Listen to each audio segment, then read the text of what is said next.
कस्तो भुसुके निदै पठाएछ। टाइम पनि 6:10 पो भएछ। हेत्तेरिका मिस्त्रीहरू पनि आइसक्यो होला। बिहान एकताल भिम्जेर फेरि सुतेको त ढिलो पो भएछ। थेत लुगा लाएर बाहिर जानुपर्छ। मिस्त्रीहरू आइसक्यो होला। हेट काम पुरा छ आज। Hello good morning guys. ढिलो भयो बाहिरको बत्ती पनि मारेको छैन।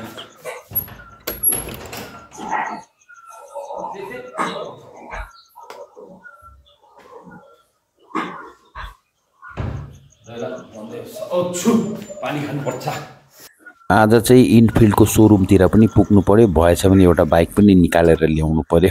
बिहान उठेर खाली पेटमा चाहिँ पानी खानु भन्छ कि म चाहिँ बिहान उठेर खाली पेटमा चाहिँ पानी चाहिँ यो खालको मगमा चाहिँ 2-3 मग खाइदिन्छु। त्यहाँबाट टोइलेट जान्छु।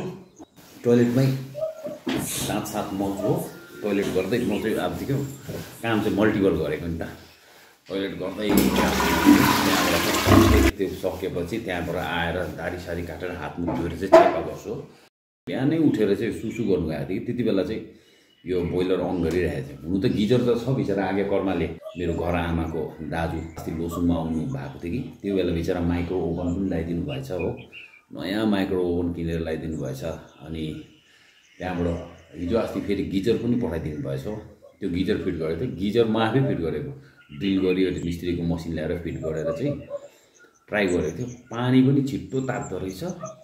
अनि फेरि त्यो अटोमेटिक रहेछ हो। तातिसकिसकेपछि अटोमेटिक आफै अफ हुँदो रहेछ हो। मतलब एनी टाइम पानी तातै लाइट गयो भने फ्लास जस्तो रहेछ। अब यसको पानी चाहिँ मैले खानु चाहिँ यो अलिकति मजा आएन। किन मजा आएन भन्दा चाहिँ हामीले चाहिँ यो पाइपको लाइन चाहिँ यो पिभिसीको लाइन लगाएको छ नि त। त्यो लाबरको पाइप लगाएको छ कि त्यो लाबरको पाइप चाहिँ मिस्त्रीहरूले कनेक्सनमा यस्तो त्यो एउटा पेस्टहरू दलेर चाहिँ हाल्छ कि त्यसको कारणले गर्दा हो कि न त्यो गिजरको मुनिको त्यो पाइपको कारणले गर्दा हो कि त्यो पानी चाहिँ के अब तपाईँको खाँदाखेरिमा फस्सै एउटा लाबर कस्तो गनाउने कि म खानु सकेन। तर त्यो गिजरले गनाएको होइन, त्यो पाइपले गनाएको। ए चाबी लिनुहोस् न, लिनुहोस्। हिजो त आएन त के भयो?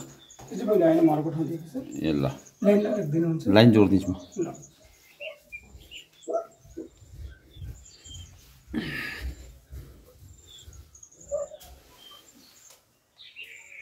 यहीँबाट जोड्नुपर्छ लाइन। यिनीहरूको प्लग यहीँ छन् भुइँमै। यहाँ भुइँमा राखेको छु।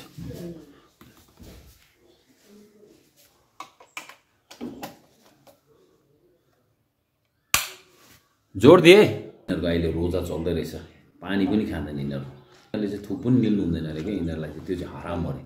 दिनभरि के खान्छ? घाम डुबिसकेपछि फेरि खान्छ। यिनीहरूको व्रत नै खान्छ। दिनभरि मात्रै नखाने। अब हाम्रो ठुलो खिड्की अब कतिवटा छ? ठुल्ठुलो खिड्की 4वटा छ। अन्त सानो एउटा छ। भेन्टिलेसन गरेर फलम रङ प्राइमर सबै गरेर चाहिँ बनाएर चाहिँ फिट गर्नु चाहिँ यिनीहरूको 45,000 रुपियाँमा चाहिँ मिलाएर चाहिँ गर्दैछ हो। उम्माने बद में हुंगी, उम्माने बद में हुंगी, उम्माने बद में हुंगी, उम्माने बद में हुंगी, उम्माने बद में हुंगी, उम्माने बद में हुंगी, उम्माने बद में हुंगी, उम्माने बद में हुंगी, उम्माने बद में हुंगी, उम्माने बद में हुंगी,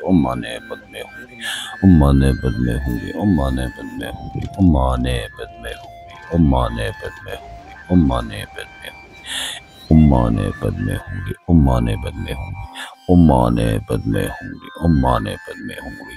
गाइज यति बेला म इन्चे गुम्पामा छु। बाइकलाई अलिक पूजा गर्नु ल्याएको। मेरो श्रीमती याङ्कीले भन्नुहुन्छ नयाँ बाइक किनिसकेपछि एकताल पूजापाठ गर्नु। अनि इन्चे गुम्पामा आएको थिएँ गाइज।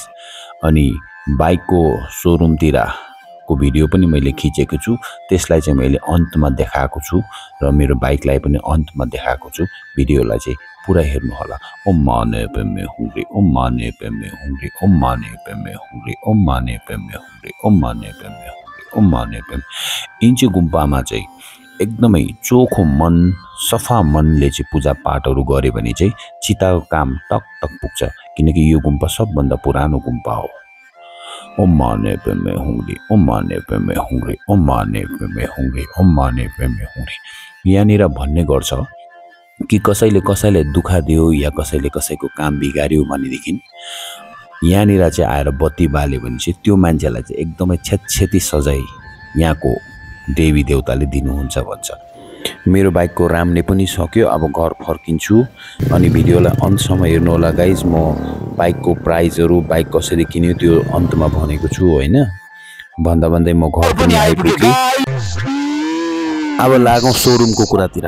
यो ह्यान्ड ग्लोभ्सहरू कम्ती महँगो छैन छौ, किन्नु सकेनौ गाइस। हेर्दाखेरिमा चाहिँ हो हेलमेट चाहिँ एउटा किने 5,900 मा होइन, ज्याकेटहरू पनि छुनु नसक्ने रहेछ।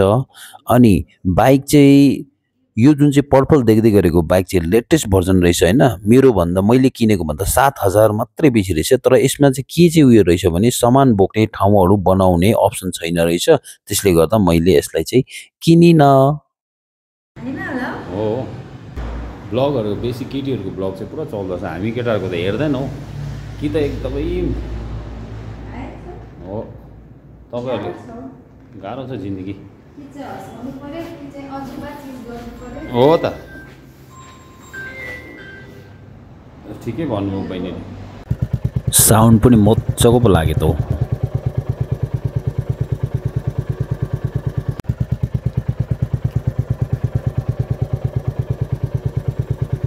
अनि भिडियोलाई कम्प्लिट हेर्नुहोस्। यो बाइकको प्राइस, एसेसरिजको प्राइस, इन्सुरेन्सको जम्मै मैले अन्तमा भनेको छु। अब चाहिँ म गिफ्ट खोलेर हेर्नेछु, हेरौँ है गाइस। सो गाइज बाइकको दाम चाहिँ 2,30,000 चाहिँ त्यो तपाईँको एउटा कम्पनीको बेसिक प्राइस पऱ्यो। त्यसमा मेरो एक्स्ट्रा 12,000 जुन चाहिँ बाइकको एसेसरिजहरू सिटहरू बनाउनुमा गयो है।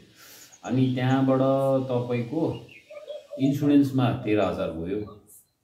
यताउता गर्दाखेरिमा मेरो लगभग यो बाइकमा 270 जस्तो गयो, 270 भन्दा बेसी गयो। अन्त त्यसमध्ये चाहिँ अब बाइकसँग चाहिँ मलाई फ्री दिएको भने एउटा गिफ्ट दिएको छ, अनि एउटा यो कम्पनीको ब्रान्डको यो हेलमेट मजाको छ। एउटा यो ब्ल्याक हेलमेट दिएको छ, यो दामी छ हेलमेट। अन्त मैले पनि एउटा हेलमेट किनेँ। अन्त अब गिफ्टमा चाहिँ तपाईँको के छ, तपाईँको कामको कुरा छ भन्छ है, तपाईँहरूको अगाडि अनबक्सिङ गरिदिउँ न त होइन, किनभने मेरो कन्टेन्ट पनि हुने। वाउ यस्तो देख्दैछ, इन्फिल्डको ब्रान्डको इन्फिल्डको कम्पनीको एउटा किचेन रहेछ। यो मेरो चाबीहरूको काम लागिहाल्छ होइन, यो रहेछ एउटा। अनि तपाईँको अरे यो के हो, यो रहेछ ए यो ब्याच रहेछ। यो ब्याच चाहिँ केमा लगाउनु।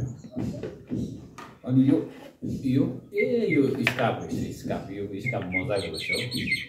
यो पनि रोयल इनफिल्डकै ब्रान्डको स्कार्फ रहेछ गाइस, यस्तो रहेछ मजाको रहेछ, लगाउनु राम्रो रहेछ। अरे कप पो छ त, यो कप चाहिँ के हो, इनफिल्ड यस्तो रहेछ है गाइस, इनफिल्ड ब्रान्डको यो कप रहेछ होइन।